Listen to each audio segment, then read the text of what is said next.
നമ്മൾ എത്രയോ കാലമായി ഇതിങ്ങനെ പറഞ്ഞുകൊണ്ടിരിക്കുക. Digital arrest, virtual arrest, internet arrest, online arrest, അങ്ങനെയുള്ള ഒരു സാധനം തട്ടിപ്പാണ്. അങ്ങനെ അറസ്റ്റ് ചെയ്യാൻ പറ്റില്ല. ഇന്ത്യൻ നിയമവ്യവസ്ഥ അനുസരിച്ച് അങ്ങനെ ആരെയും വിർച്വലായി അറസ്റ്റ് ചെയ്യാൻ കഴിയില്ല. പ്രധാനമന്ത്രി ഉൾപ്പെടെയുള്ള ആളുകൾ പറയുന്നുണ്ട്, റിസർവ് ബാങ്ക് ഓഫ് ഇന്ത്യ പറയുന്നു. എന്നിട്ടും ഡിജിറ്റൽ അറസ്റ്റിൻ്റെ പേരിൽ തട്ടിപ്പ് തുടരുന്നു. കൊച്ചിയിലാണ് ഈ സംഭവം. എളംകുളം സ്വദേശിയായ ഒരു 85-കാരിൽ നിന്ന് 17 ലക്ഷം രൂപയിലധികം തട്ടിയെടുത്തു എന്നാണ് പറയുന്നത്. ജെറ്റ് എയർവേസ് മാനേജിംഗ് ഡയറക്ടറോടൊപ്പം ക്രിമിനൽ കേസിൽ പ്രതിയാണെന്ന് തെറ്റിദ്ധരിപ്പിച്ചായിരുന്നു ഈ തട്ടിപ്പ് നടത്തിയത്. ഡിജിറ്റൽ തട്ടിപ്പുകാർ പ്രധാനമായും 50 വയസ്സിന് മുകളിലുള്ളവരെ ലക്ഷ്യം വെക്കുന്നു എന്നതിന്റെ മറ്റൊരു ഉദാഹരണമാണ് ഇന്നത്തേത്.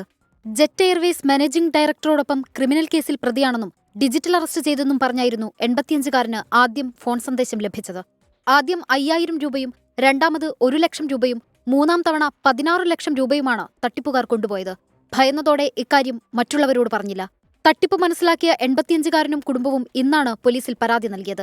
പരാതിയുടെ അടിസ്ഥാനത്തിൽ കൊച്ചി സൈബർ പോലീസ് കേസെടുത്തു.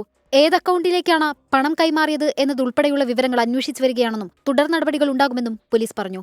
പ്രായമായവരെ ഭീഷണിപ്പെടുത്തി പണം തട്ടുന്നത് എളുപ്പമായതിനാലാണ് 50 വയസ്സിന് മുകളിലുള്ളവരെ തട്ടിപ്പുകാർ ലക്ഷ്യമിടുന്നതെന്നാണ് പോലീസ് പറയുന്നത്. 24 കൊച്ചി.